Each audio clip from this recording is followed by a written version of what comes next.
राधे राधे। जय श्री कृष्णा। स्वागत है आप सभी का राधे कृष्ण भक्ति में। आज इस वीडियो में हम आपको माघ स्नान की कहानी सुनाएंगे।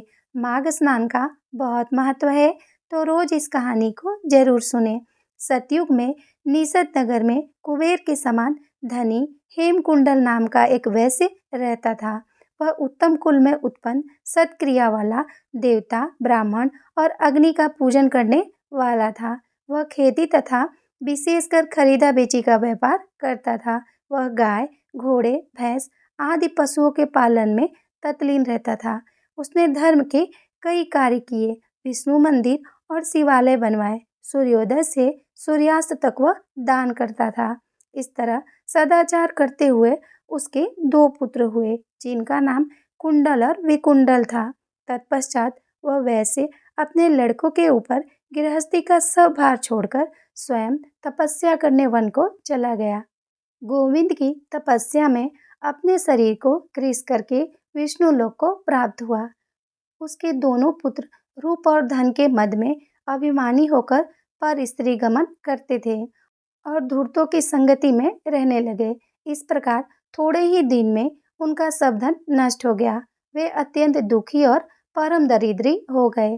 तब दोनों ने नगर में चोरी करना प्रारंभ कर दिया। वे नगर छोड़कर वन में रहने लगे। वहां पे वे मूर्ख पक्षियों, मृग, खरगोश, हिंसक पशुओं को मारते थे। इस प्रकार मांस आदि का भोजन करते थे। ये दुष्ट पापी एक समय किसी पर्वत पर गए। उनमें से बड़े भाई को तो शेर ने खा लिया और छोटे को सांप ने डस लिया। एक ही दिन में वे दोनों मर गए। तब यमदूत इन दोनों को यमलोक ले गए और यमराज से कहा, हम आपकी आज्ञा से इन दोनों पापियों को आपके पास लाए हैं। अब हमें आज्ञा दे, इन दोनों महापापियों का क्या करें। तब यमराज ने दूतों को आज्ञा दी कि एक को तो घोर नरक में ले जाओ, जहाँ कठिन वेदना होती है, और दूसरे को स्वर्ग ले जाओ, जहाँ उत्तम भोग है।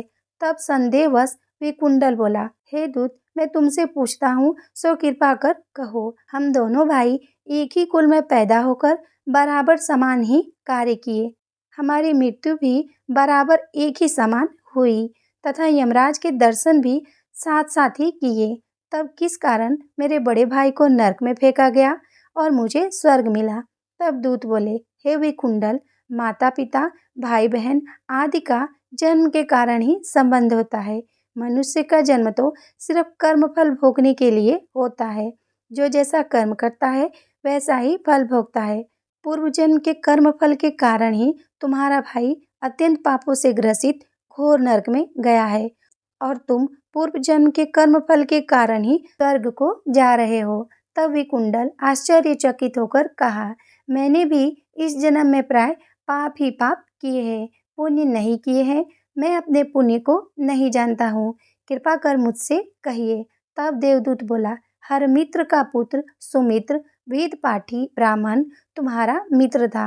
यमुना जी के दक्षिण तट पर उसका आश्रम था। उसके सत्संग के प्रभाव से तुमने 2 बार यमुना जी के जल में स्नान किया था। एक बार के स्नान करने से तुम्हारे सब पाप दूर हो गए तथा दूसरी बार स्नान करने से तुमने स्वर्ग प्राप्त किया। इस तरह तुमने 2 बार माघ मास में यमुना जी में स्नान किया।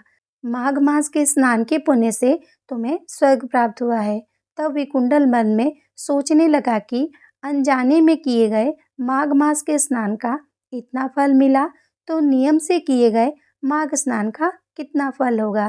तो इस तरह हमारे माघ स्नान की कथा पूर्ण होती है। अगर वीडियो आपको पसंद आई हो तो प्लीज़ वीडियो को लाइक कीजिए, शेयर कीजिए, कमेंट कीजिए और हमारे चैनल राधे कृष्ण भक्ति को सब्सक्राइब कीजिएगा। Thank you. राधे राधे। जय श्री कृष्ण।